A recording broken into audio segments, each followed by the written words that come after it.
Strongest Hashira गियोमी, Sanemi, म्यूचिरो और गेनिया versus कोकोशिबो, जो कि पूरे डीमन स्लेयर की one of the best fight होने वाली है। और इस वीडियो में हम जानेंगे कोकोशिबो की बैक स्टोरी को, साथ ही साथ यूरुची की भी बैक स्टोरी को जानेंगे। और अगर आप लोगों को नहीं पता है तो मैं बता दूं, यूरुची और कोकोशिबो दोनों ही ट्विंस ब्रदर थे और एक टाइम पे वो दोनों एक दूसरे के अपोनेंट भी थे। मतलब कोकोशिबो एक डीमन बन गया था और यूचिरो एक ह्यूमन था और उस टाइम पे उन दोनों का सामना होता है और उस टाइम पे वो दोनों फाइट भी करते हैं। यार वीडियो काफी ज्यादा इंटरेस्टिंग होने वाली है, आप सभी लोग पॉपकॉर्न लेके बैठ जाओ क्योंकि मैं इस वीडियो में पैनल बाय पैनल एक एक चीज को एक्सप्लेन करने वाला हूँ और मैं ध्यान रखूंगा कि मेरे से छोटी सी छोटी चीज छूट ना जाए। तो चलो यार थोड़ा सा पिछला रिकैप करते हैं और बिना वेस्ट करे टाइम वीडियो को स्टार्ट करते हैं। Let's guess the best arc aka demon slayer Kimetsu no Yaiba infinity castle arc. लेकिन वेट, उससे पहले अगर आप लोग वीडियो पे नया हो तो वीडियो को लाइक कर दो, चैनल को सब्सक्राइब कर दो, पास में बेल नोटिफिकेशन बेल है उसे भी प्रेस करके ऑल पे सिलेक्ट कर दो ताकि इसका मैं दूसरा पार्ट अपलोड करूं मुजान फाइट तो उसकी नोटिफिकेशन सबसे पहले आपको ही मिले।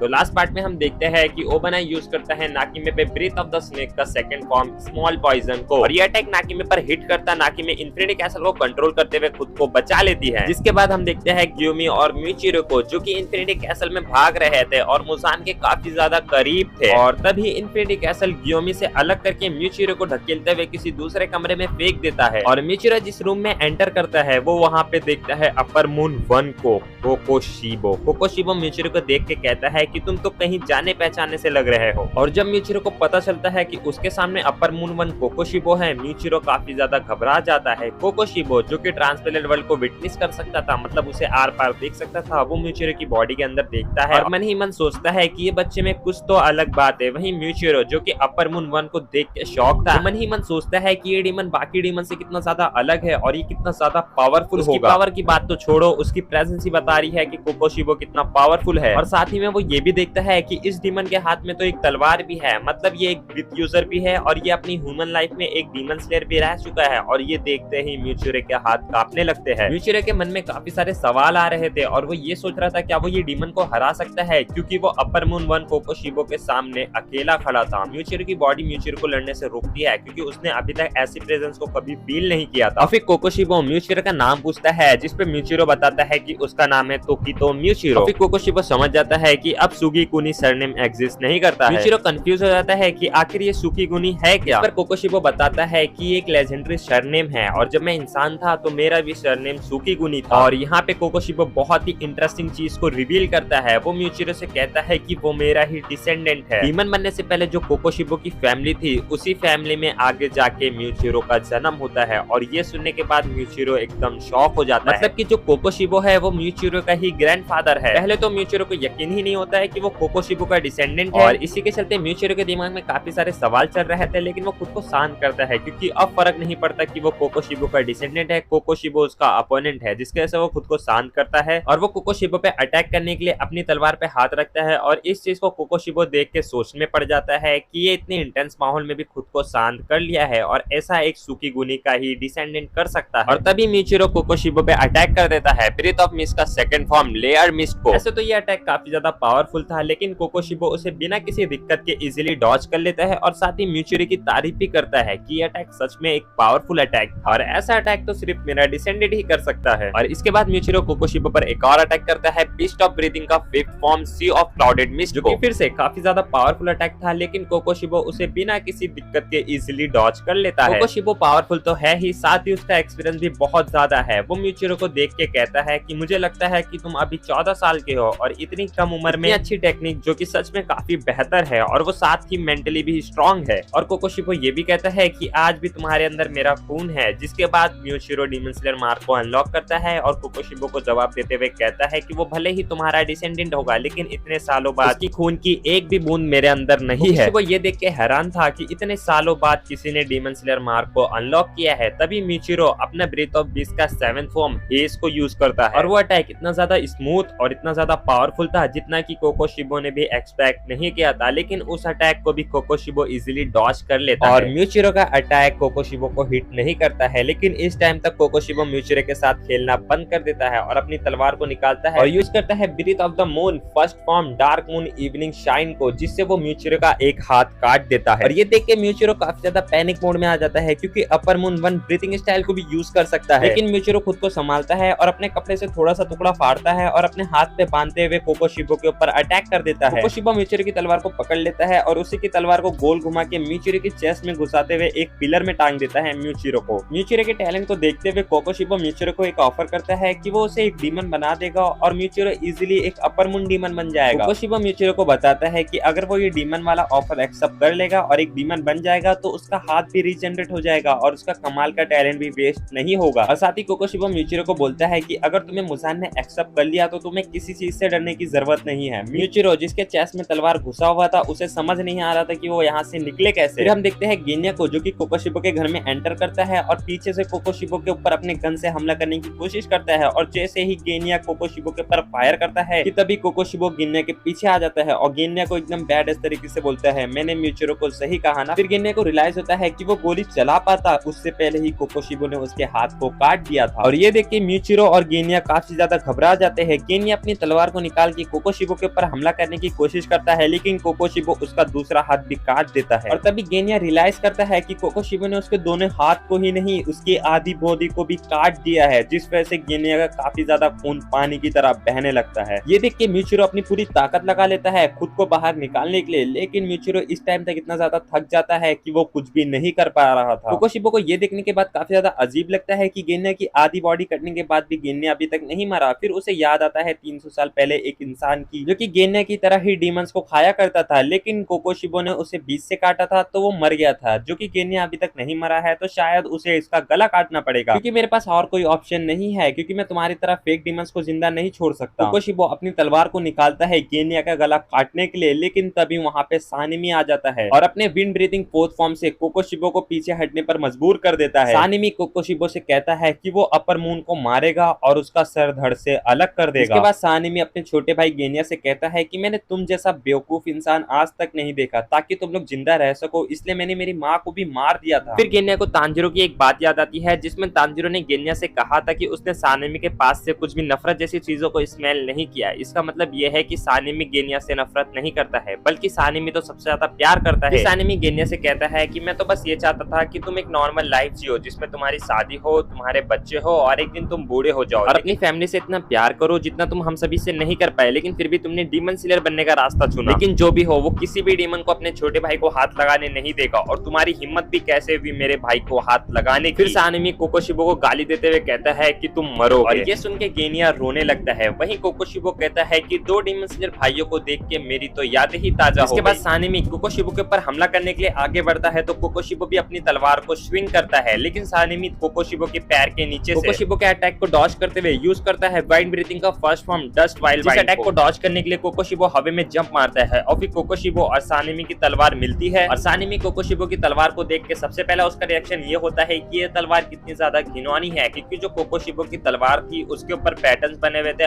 और उस तलवार में नसें दौड़ रही थी जैसे कि तलवार जिंदा हो। उसके बाद कोकोशिबो यूज करता है ब्रीथ ऑफ द मून का 5th फॉर्म, जिससे सानिमी मुश्किल से ही बचता है। और फिर सानिमी ये भी नोटिस करता है कोकोशिबो अपनी ब्रीथिंग स्टाइल को यूज कर सकता है बिना तलवार को हिलाए। इसके बाद सानिमी यूज करता है ब्रीथ ऑफ द वाइंड का 3rd फॉर्म, लेकिन उसे कोकोशिबो इजीली कॉन्कर कर लेता है। इसके बाद कोकोशिबो नोटिस करता है कि सानिमी की फिजिकल बॉडी और टेक्निक्स काफी ज्यादा बढ़िया है। सानिमी मन ही मन में गाली देते हुए कहता है कि उसके रोंगटे खड़े हो रहे हैं इस बंदे की स्किल्स को देखकर। एंड फिर सानिमी सोचता है कि ये डीमन जो ब्रीथिंग स्टाइल को यूज करता है वो अपनी ब्रीथिंग स्टाइल में ज्यादा एफर्ट्स लगाए बिना भी बहुत ज्यादा पावरफुल ब्रीथिंग स्टाइल को यूज कर सकता है। और फिर सानिमी हंसते हुए कहता है कि मजा आ रहा है, मजा आ रहा है, इस डीमन को मारने में मजा आएगा। इसके बाद सानिमी यूज करता है ब्रीथ ऑफ वाइंड के 2nd form purifying whites clouds को, लेकिन उस अटैक को कोकोशिबो अपनी तलवार से नेलिफाई कर देता है। फिर वो ऊपर की तरफ देखता है तो सानिमी ऊपर से कोकोशिबो के ऊपर अटैक करने वाला था, लेकिन कोकोशिबो उस अटैक को ब्लॉक कर लेता है। लेकिन सानिमी के पास एक सरप्राइज अटैक था। वो गेनिया की तलवार को अपनी पैरों के नीचे से पकड़ता है और कोकोशिबो की गर्दन में बस घुसाने ही वाला रहता है कि कोकोशिबो उसे प्रिडिक्ट कर लेता है और डॉज कर लेता है। जैसे जैसे फाइट और भी बढ़ती जा रही थी और इंटरेस्टिंग बनती जा रही थी, वो दोनों अपनी पावर्स को और भी ज्यादा बढ़ा रहे थे। जैसे जैसे ये फाइट आगे बढ़ती जा रही थी, सानिमी कोकोशिबो के सामने कमजोर पड़ रहा था, क्योंकि डीमन ऑलवेज स्ट्रेंथ के मामले में हमेशा आगे रहते हैं। और कोकोशिबो का एक अटैक तो बिल्कुल सानिमी के पास से निकलता है, जिससे सानिमी एकदम फ्रस्ट्रेट हो जाता है और उस अटैक की वजह से सानिमी के नाक से खून भी निकलने लगता है। और इस चीज को देख के म्यूचिरो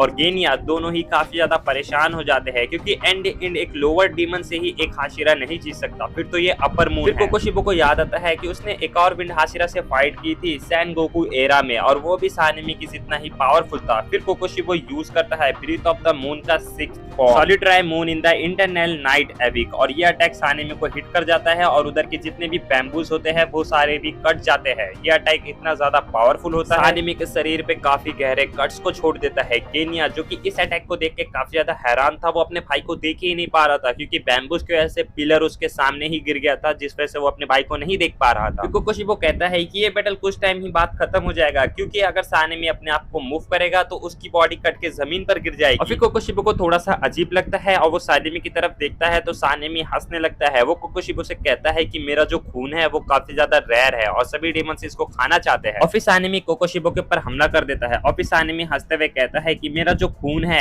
उस खून के ऐसे कोई भी डीमन सही से कॉन्सेंट्रेट नहीं कर पाता है और मेरा जो ब्लड का स्मेल है वो इतना ज्यादा पावरफुल है कि एक अपर मून डीमन भी इसे कंट्रोल नहीं कर पाएगा। और फिर कोकोशिबो समझ जाता है कि सानेमी झूठ नहीं बोल रहा है। फिर सानेमी को याद आता है एक फ्लैशबैक जिसमें जब उसको पता चला था कि उसका जो ब्लड है वो इतना ज्यादा स्पेशल है, जब उसकी मॉम डीमन बन गई थी और अपने ही बच्चों पर हमला कर दी थी, तब उसके ब्लड की स्मेल की वजह से उसकी मॉम की स्पीड और मूवमेंट काफी ज्यादा स्लो हो गई थी, जिस वजह से वो अपनी डीमन मॉम को मार पाया था। और फिर सानेमी अपनी ब्लड की वजह से कई सारे डीमंस को मारता है और सानेमी को ऐसा लगता था कि डीमंस को मारने के लिए बस उन्हें सूरज के पास लाना पड़ता है और डीमंस को मारने के लिए सानेमी यही करता था। हालांकि सानेमी को ये नहीं पता था कि डीमन स्लेयर कॉर्प्स नाम की भी कोई चीज होती है। और क्योंकि सानेमी उस टाइम पे बच्चा था, वो डीमंस को पूरी रात तक संभाले रखना कोई आसान बात नहीं होती है और वो अपनी मम्मी की वजह से थोड़ा बहुत ब्लाइंड भी हो गया। सानेमी किसी दिन एक डीमन को मार रहा था तो वो मिलता है मासाचिका नाम के एक लड़के से, जो कि एक डीमन स्लेयर कॉर्प्स था और वो उसी डीमन को मारने आया था जिसे सानेमी ने मार दिया था। और फिर उसी टाइम पे मासाचिका और सानेमी एक दोस्त बन जाते हैं और फिर कुछ टाइम बाद ये दोनों इतने ज्यादा अच्छे दोस्त बन जाते हैं और इतने ज्यादा पावरफुल हो जाते हैं कि ये दोनों मिलके ही एक लोअर मून वन डीमन को मार देते हैं। उस फाइट में सानेमी का दोस्त मासाचिका मारा जाता है, लेकिन मासाचिका ने सानेमी को बताया था कि डीमन स्लेयर नाम की भी कॉर्प्स होती है जो कि डीमन स्लेयर ऑर्गेनाइज करती है। और फिर सानेमी मासाचिका की मौत के बाद एक हाशिरा बनने के लिए डीमन स्लेयर कॉर्प्स को ज्वाइन कर लेता है। जिसके बाद हम देखते हैं प्रेजेंट टाइम में कि सानेमी ने हमला कर दिया है कोकोशिबो पे ब्रीथ ऑफ द विंड का 6th form black smoke storm, और ये अटैक कोकोशिबो के बहुत ही करीब से निकलता है। हालांकि अगर ये अटैक कोकोशिबो को हिट करता तो बहुत ही ज्यादा डैमेज पड़ सकता था कोकोशिबो को, लेकिन कोकोशिबो सानेमी को देखता है कि उसकी पावर बढ़ रही है और वो इस हालत में भी इतनी अच्छी टक्कर दे रहा है और इस चीज से कोकोशिबो काफी ज्यादा इंप्रेस हो जाता है। साथ ही वो नोटिस करता है कि सानेमी ने अपनी मसल्स को इतना ज्यादा टाइट करके रखा है ताकि वो मसल्स जमीन पर ना गिरे, और इस चीज से वो काफी ज्यादा इंप्रेस भी हो जाता है और साथ ही ये भी कहता है कि एक नॉर्मल इंसान इस लेवल तक नहीं पहुंच सकता। फिर सानेमी और कोकोशिबो की फाइट के दौरान कोकोशिबो सानेमी की तलवार पर पैर रख देता है और बस सानेमी का गला काटने ही वाला रहता है कि वहां पे हमें एक और फ्लैशबैक दिखाया जाता है। सानेमी जब कागाया ओब्याशिकी से पहली बार मिलता है, सानेमी ज्यादातर गुस्से में ही रहता है, तो कागाया ओब्याशिकी जब सानेमी को देखकर स्माइल करते हैं तो सानेमी को बहुत ही ज्यादा गुस्सा आता है, जिस पर सानेमी कहता है कि तुम डीमन स्लेयर कॉर्प्स को एक हथियार की तरह यूज करते हो और खुद एक घर के अंदर बैठे बस स्माइल करते रहते हो। जिसके बाद ग्योमी को काफी ज्यादा गुस्सा आ जाता है और वो सानेमी से कहता है कि तुम्हें थोड़ी सी तमीज सीख लेनी चाहिए और लोगों से कैसे बात करना है वो सीख लेना चाहिए। जिसके बाद कागाया ओब्याशिकी ग्योमी को शांत कराते हैं और कहते हैं कि कोई बात नहीं ग्योमी। इसके बाद सानेमी कागाया ओब्याशिकी को गाली देते हुए कहता है कि तुम बस डीमन स्लेयर कॉर्प्स को एक टूल की तरह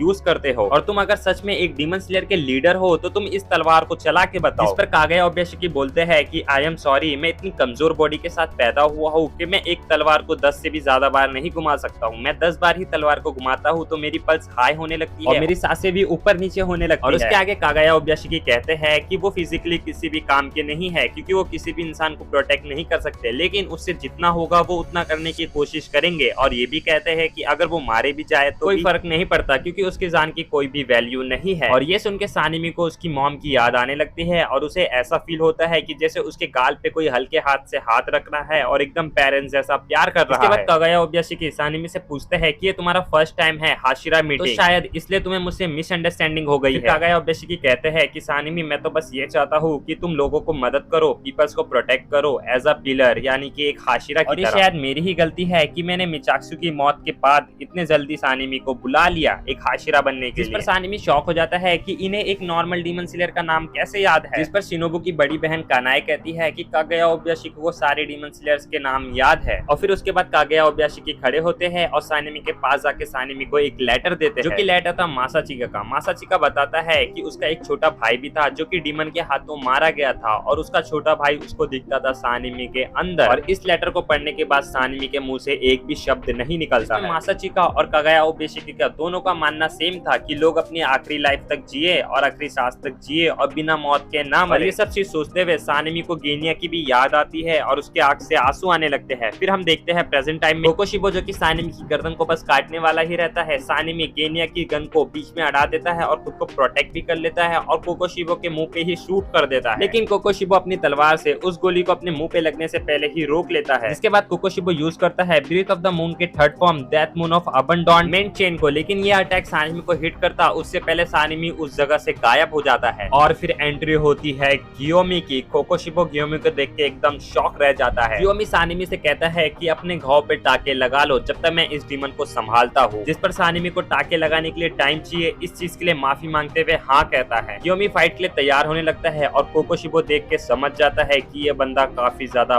पावरफुल है और साथ ही में ये भी कहता है कि पिछले 300 सालों में मैंने इतना पावरफुल इंसान कभी नहीं देखा। गियोमी अपने वेपन को बहुत ही तेजी से गोल घुमा रहा था और बहुत ही गहरी सांसें ले रहा था। कोकोशिबो इस चीज को नोटिस करता है क्योंकि इन्वायरमेंट में जितनी भी हवा थी वो सारी गियोमी की तरफ खींची चली जा रही थी। इस तरीके से वो इतनी तेजी से ब्रीथ कर रहा था। फिर बिना टाइम वेस्ट करे गियोमी कोकोशिबो के ऊपर हमला करता है और कोकोशिबो उसके ऊपर ब्रीथ ऑफ द मून का हमला करने वाला रहता है कि गियोमी दूसरी तरफ से अपने एक्स को फेंक के कोकोशिबो के ऊपर हमला करता है, जिस वजह से कोकोशिबो को बचना पड़ता है और वो अपने हमले को यूज नहीं कर पाता है। और कोकोशिबो साथ ही ये भी नोटिस करता है कि गियोमी अपने दोनों भी वेपन को एक ही साथ में यूज कर रहा है। जिसके बाद गियोमी यूज करता है ब्रीथ ऑफ द रॉक का second form crystal surface smash, लेकिन कोकोशिबो इसे भी डॉज कर लेता है। फिर गियोमी अपने चेन से कोकोशिबो के गले पर हमला करता है, लेकिन कोकोशिबो उसे अपनी तलवार से काटने की कोशिश करता है, लेकिन वो चेन इतनी ज्यादा मजबूत थी कि कोकोशिबो उसे नहीं काट पाता है और ना चाहते हुए उसे इस अटैक को डॉज करना पड़ता है। फिर कोकोशिबो गियोमी की तरफ बढ़ता है और गियोमी की गर्दन को बस काटने वाला ही रहता है कि उसके 1 सेकंड पहले गियोमी उस अटैक को डॉज कर लेता है और ऊपर हवा में जंप मार के कोकोशिबो के पीछे जाके कोकोशिबो के ऊपर ही हमला कर देता है, जो अटैक कोकोशिबो को हिट कर जाता है और कोकोशिबो के कपड़े का छोटा सा टुकड़ा भी कट जाता है। जिसके बाद गियोमी अपनी चेन को कोकोशिबो की तलवार पे अड़ाता है और कोकोशिबो की तलवार को घसीट के बीच में से तोड़ भी देता है। फिर गियोमी और कोकोशिबो दोनों साथ में मिलकर ब्रीथिंग फॉर्म को यूज करते हैं।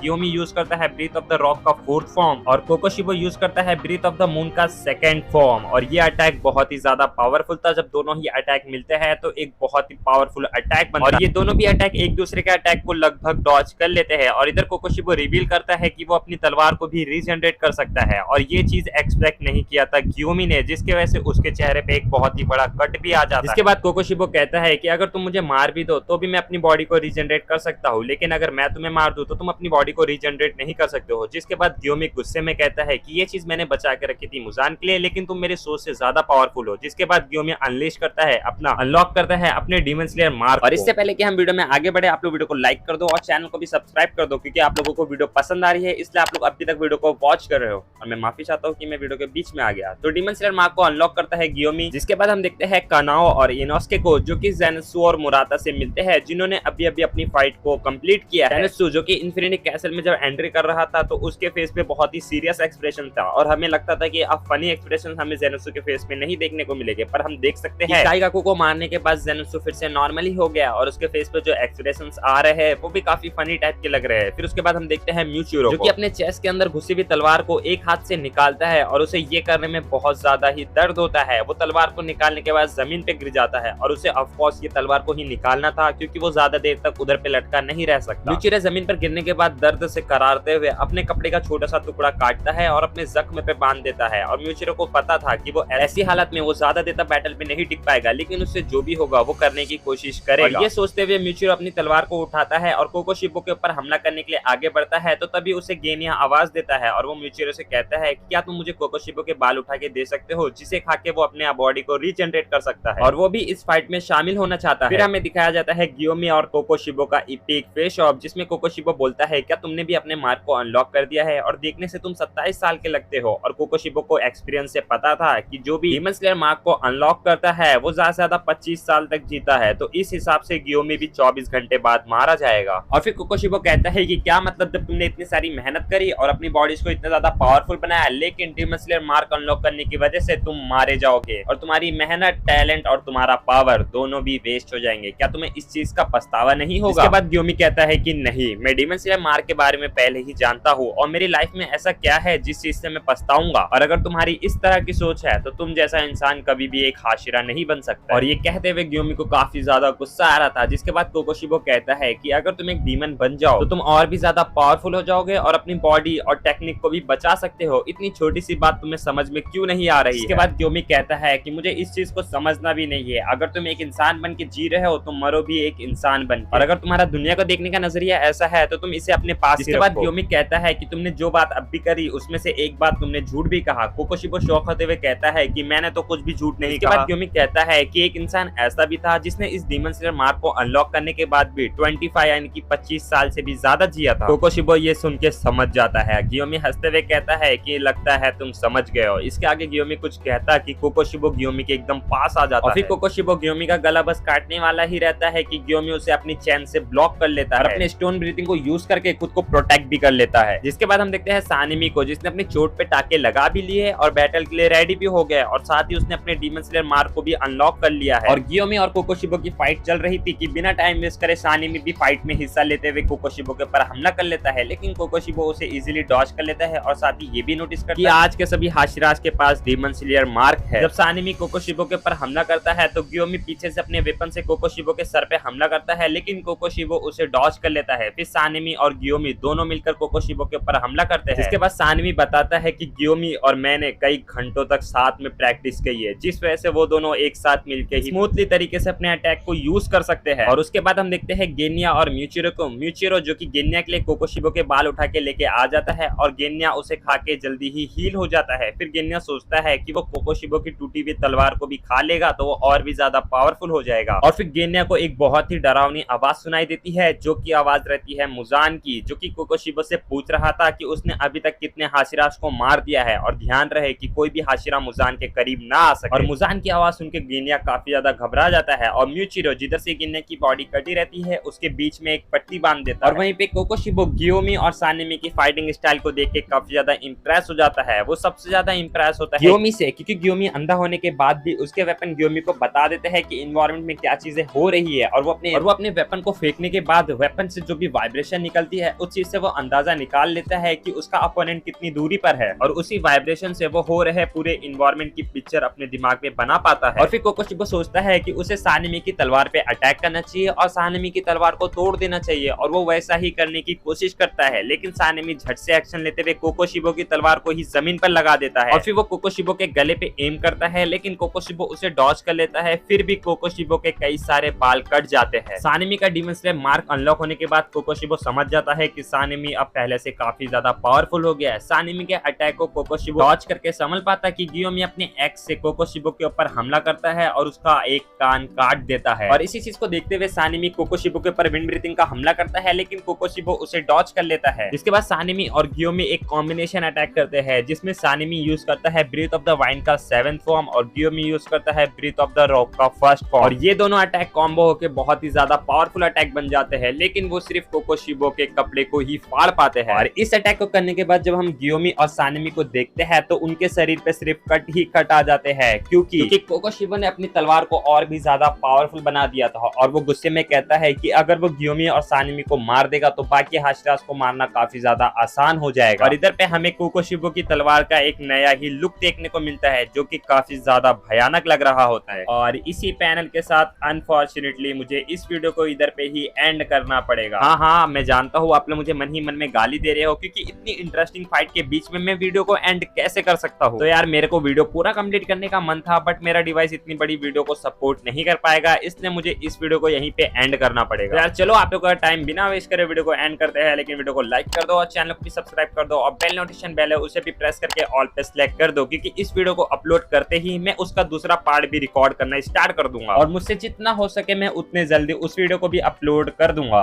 Bye bye.